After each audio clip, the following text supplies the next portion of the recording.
स्वागत है आप सबके SM टू लोकगीत चैनल पे। तो आज आप सबके बीच झूमर गीत लेकर के आई हूँ, तो वीडियो के एंड तक बने रहिएगा। वादा है कि आप सबको देख के बहुत ही मजा आएगा।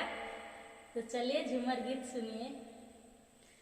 आई हो दादा बेंगऊ से हो गल मोर बियाह, आई हो दादा बेंगऊ से हो गल मोर बियाह, आई हो दादा गोड़ तोरे लागी लौकिया में केसियर, आई हो दादा बेंगऊ के ले जो घिसिया, आई हो दादा बेंगऊ के ले जो घिसिया, आई हो दादा आबटी चबाटी जामा बेंगऊ के सुतवलो, आई हो दादा बेंगऊ के कौआ टांगले जास, आई हो दादा बेंगऊ के कौआ टांगले जास, आई हो दादा रोवेली ननद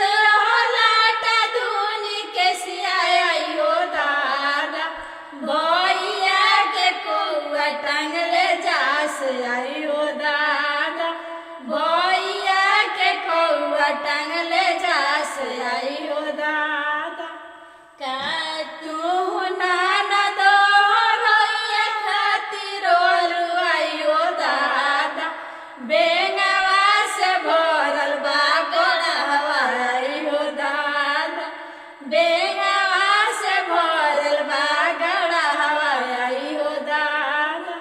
तो कमेंट करके जरूर बताइएगा ये सॉन्ग कैसा लगा।